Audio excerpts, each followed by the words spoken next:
vai ser com as irmãs Thalita, Ellen, Esther e a sua filha Amanda.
Como é fácil perturbar essa família!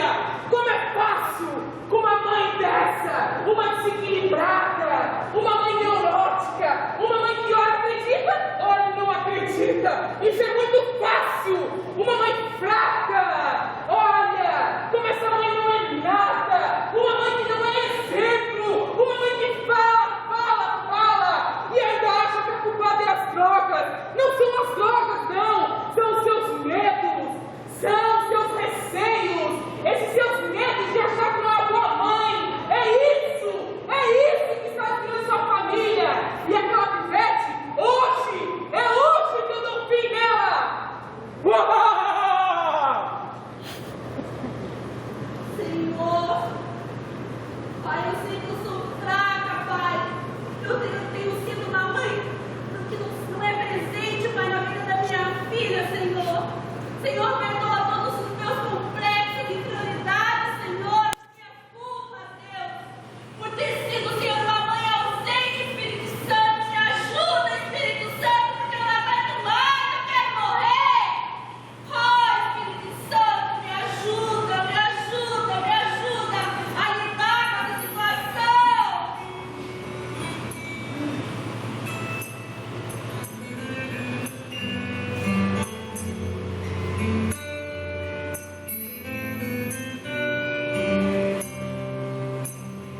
o Senhor me deu uma palavra, quem quiser abrir comigo aqui no livro de Atos,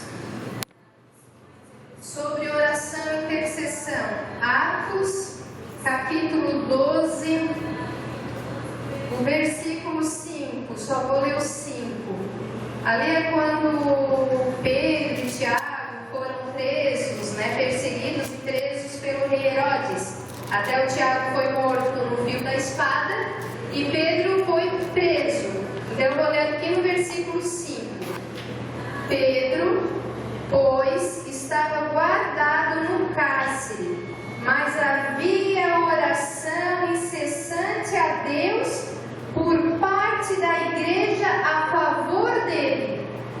Então aqui, quando ele estava preso, a igreja estava orando por ele, a favor dele, intercedendo a Deus pela vida dele. E aqui mais adiante, quem quiser ler em casa, conta o milagre que houve. Veio o anjo do Senhor e libertou Pedro do cárcere. Até que depois Pedro foi na casa de Maria, mãe de João, e lá eles estavam orando pela vida dele. Até quando veio a empregada que viu eles ali no portão, Pedro nem acreditou que era ele. Nós estávamos orando aqui por ti. Até virou, nem deixou ele entrar nada. Foi lá dentro e falou: Pedro estava fora. Eles falaram: não pode ser, é um anjo. E ela disse: não, é Pedro, vamos lá ver. Quando viram, era Pedro mesmo. Ele foi liberto pela oração. Deus ouve e libertou Pedro. Mandou um anjo para que o libertasse. E então esse aqui que me veio essa passagem a respeito de intercessão pela vida de uma pessoa. E eu tenho um exemplo, um testemunho para contar bem breve de intercessão também. Estava aqui no meu coração e assim, vou falar. Foi na época mais ou menos ali das eleições. E daí meu marido tinha saiu, foi lá numa dessas reuniões. E assim que ele saiu, eu vou descansar um pouco, deitei, dormi. Estava dormindo, daqui a pouco eu me acordei e veio duas pessoas na minha mente. Era o meu sobrinho, o Rafael, e o David, o meu esposo. E com os dois propósitos diferentes no meu coração para me orar. A respeito do meu sobrinho, eu senti uma tristeza muito grande no coração dele e eu comecei a orar por ele. Eu senti que ele estava com uma tristeza e comecei a interceder pela vida dele. Logo veio o David na minha oração, meu esposo, de um livramento para a vida dele. Aí eu me ajoelhei, também já estava ajoelhada, eu tinha orado pela vida do meu sobrinho, comecei a orar pela vida do David, mas somente a respeito de livramento. Senhor, dá um livramento, tal.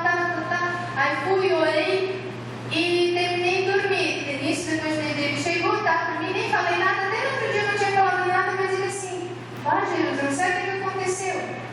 Quando ele parou o carro para estacionar, para descer lá nessa reunião, veio outro carro e parou. E aqui não tinha outro, só sei que pararam os dois assim, um quase do lado do outro. E era de noite, e veio o carro bem correndo e disse: meu Deus, vai bater em mim. Mas se eu sair, o carro me pega. E ele ficou dentro do carro, só sei que o carro veio e colou bem lá dentro dele. E não bateu. Aí ele chegou, nem sei como que isso aconteceu. Mentira, que horas? Eu disse: nossa, nessa hora, Deide, eu estava dormindo e o Espírito Santo me acordou. Orei pela vida do Rafa a respeito disso e para ti era por livramento. E foi na mesma hora. Coincidência não é livramento de Deus, é o Espírito Santo te chamando. E ali houve um livramento por intercessão, por oração. E Deus livrou. Então esse é o testemunho que eu queria contar para vocês. De que a gente esteja atenta e sensível à voz do Espírito Santo, que muitas vezes Ele nos chama para estarmos orando por uma pessoa, mas às vezes a gente está com tanta pressa, tanto sono, que a gente não atende a voz dele. Então a gente tem que estar mais sensível ao Espírito Santo, porque são almas, são vidas, e todos nós, todas as pessoas, nós somos importantes para Deus. Deus não faz acepção de pessoa. Nós, diante do Senhor, Ele nos ama incondicionalmente e todos nós